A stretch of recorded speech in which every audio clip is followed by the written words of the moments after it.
Nobody warns you about this moment. When they aren't there anymore, it doesn't happen in the courthouse.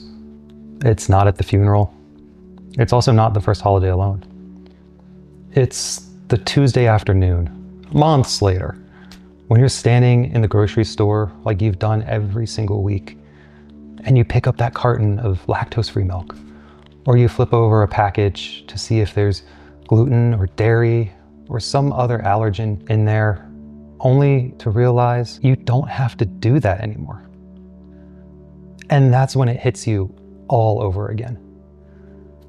You probably know exactly what I'm talking about. And today, I want to share the thing about grief that nobody prepared me for, and why understanding it changes everything. When I lost my husband, everyone had advice. Time heals all wounds, stay busy. They'd want you to be happy.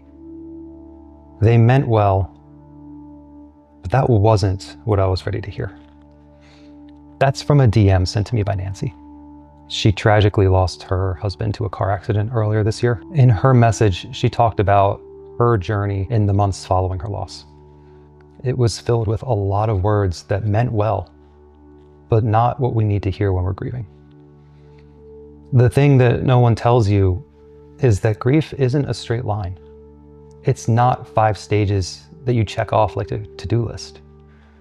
It's more like a spider web. Some days you're sitting over here with acceptance, and then suddenly you're thrown all the way across the web and stuck back in denial or anger or even bargaining. And you don't even know what triggered it. Grief doesn't mean something's wrong with you. It means there's love still there. And that love, it has to go somewhere. That day I had what I call my parking lot breakdown. I was sitting in my car outside the Target, just numb to what had happened to me minutes before. This song came on the stereo. I actually didn't even realize the stereo was on. I don't remember what song it was or even what the lyrics were, but I completely fell apart. I'm talking ugly crying. It's not everywhere, the whole thing. In these moments, we tend to think of ourselves as weak. We think, I should be over this by now.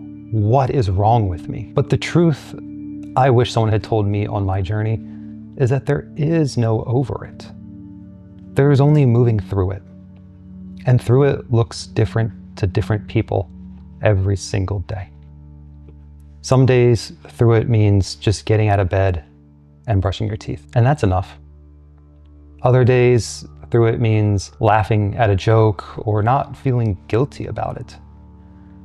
And some days through it means sitting in your car in the Target parking lot and letting yourself feel everything. All of it counts, and all of it matters. So when does it get better? That's what everyone wants to know, right? Well, here's my answer. It doesn't. But it can be different.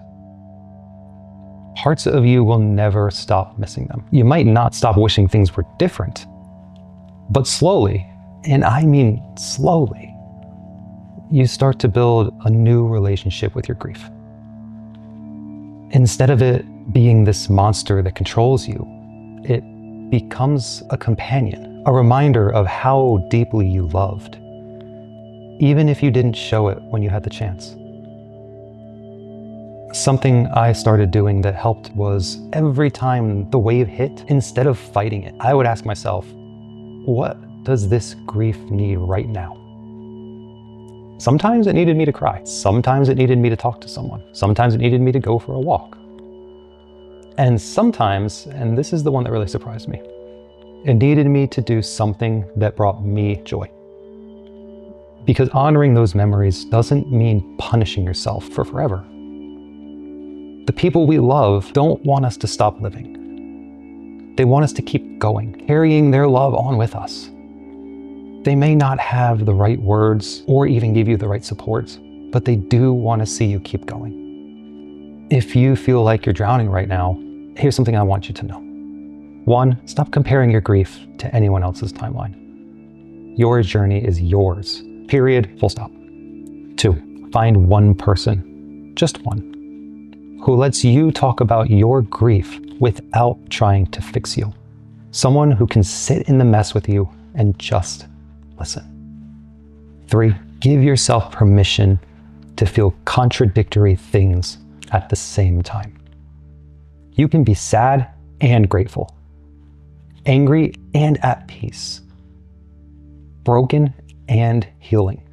All of it can be true. 4, do one small thing today that your future self will thank you for later. Drink a glass of water, step outside, and just listen to the birds. Send that text message to a friend that you've been meaning to send. Small things compound. And 5, and this is big, your grief is proof of your love. Don't rush it. Don't apologize for it. Let it teach you. I don't know where you are in your journey. Maybe you're right in the parking lot with Nancy right now. Maybe you're years down the road. Maybe you're watching this for someone you love who's hurting. Wherever you are, I want you to hear this. You're not alone. You're not broken. And you're going to make it through. Not because the pain goes away, but because you're stronger than you think. Because love doesn't end when someone leaves. It creates the opportunity to be transformed into something different, something better. And so we shall. You're doing better than you think.